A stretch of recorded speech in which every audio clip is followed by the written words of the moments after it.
السلام علیکم ورحمۃ اللہ وبرکاتہ۔ یعنی ہمارے گھر میں دو چیزیں ہیں، ان دو چیزوں میں سے ایک ایسی چیز ہے جس کا ہم بہت زیادہ استعمال کرتے ہیں، ہم بہت زیادہ اس کو یوز کرتے ہیں، لیکن ایک دوسری چیز ہے جو قرآن مجید ہے، جس کو ہم شاید مہینوں ہو گئے، سالوں ہو گئے ہیں اور اس پہ ڈسٹ لگ گیا ہوگا۔ تو آج میں آپ سے ریکویسٹ کرتا ہوں کہ آپ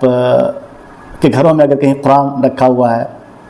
میرے خیال سے ہر گھر میں قرآن ہوگا، تو آپ جا کر کے قرآن اٹھائیے، اس کو تھوڑا کلین کیجئے، کلین کرنے کے بعد آپ ایک چھوٹی سی سورہ پڑھ لیجئے۔ اگر ہم ایوری ڈے ہم عادت بنا لیتے ہیں کم سے کم ایک چھوٹی سی سورہ ہم تلاوت کریں تو اس کا ایک بڑا امپیکٹ ہوگا۔ آج میں بات کرتا ہوں کہ قرآن مجید سورہ الواقعہ یعنی جو ہے وہ چیپٹر 56 آف دا قرآن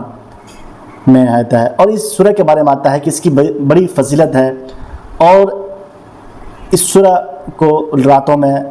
پڑھا جاتا ہے، اہتمام کرتے ہیں سونے سے پہلے پڑھنے کے لیے، اور اس سورہ کے بہت ساری فضیلتیں ہیں، بہت سارے اس کے امپورٹنس ہیں، تو میں چاہتا ہوں کہ آپ کے سامنے رکھوں، اور سونے سے پہلے یا دن بھر میں آپ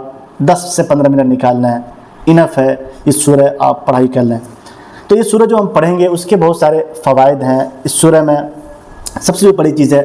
پروٹیکشن فرام پاورٹی، یعنی غربت سے ہمیں نجات ملے گی۔ تھیولوجی آف پروویژن، اس سے جو سورہ میں اللہ رب العزت کی طاقت، اس کی سلطنت، اس کی جو سپریم لیڈرشپ ہے، وہ ساری چیزیں اب اس سورہ کے تھرو آپ جان سکتے ہیں۔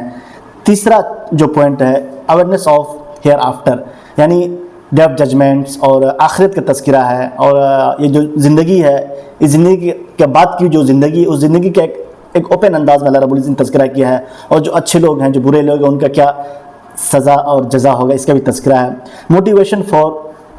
رائچوسنس، اس میں یہ بتایا گیا ہے کہ جو لوگ اچھے کریں گے اس دنیا میں تو اس کو اچھا بدلہ ملے گا، جو لوگ خراب کیے ہیں تو ان کو خراب بدلہ ملے گا، اس کو اسی حساب سے سزا ملے گی۔ تو یہ قرآن پاک کو ہمیں پڑھنا چاہیے۔ قرآن پاک کے 5 حقوق ہیں، تو انشاءاللہ اس پہ میں کبھی ویڈیو بناؤں گا، لیکن آج جو میرا فوکس ہے سورہ واقعہ پہ ہے۔ سورہ واقعہ کو آپ پڑھیں، اس کی برکتوں کو حاصل کریں، اور خاص طور سے ہم فائنینشیلی پریشان ہوتے ہیں، ہمارا ہاتھ خالی ہوتا ہے، ہم فائنینشیلی اسٹرگل کرتے رہتے ہیں، تو اگر ہم یہ سورت کا اہتمام کریں گے پڑھنے کے لیے، اور صرف ہم اہتمام ہی اس کو پڑھیں ہی نہیں بلکہ اس کو ترجمے کے ساتھ سمجھنے کی کوشش کریں، تو انشاءاللہ آپ کو بڑا مزہ آئے گا، آپ کو دلی اطمینان نصیب ہوگا، اور ساتھ ساتھ میں انشاءاللہ آپ کے مسائل دھیرے دھیرے ختم ہو جائیں گے، اور آپ چین و سکون کی زندگی جئیں گے، سیلف سیٹسفیکشن حاصل ہوگا۔ تو انشاءاللہ آج سے ہم سورہ واقعہ کو پڑھنے کا اہتمام کریں گے۔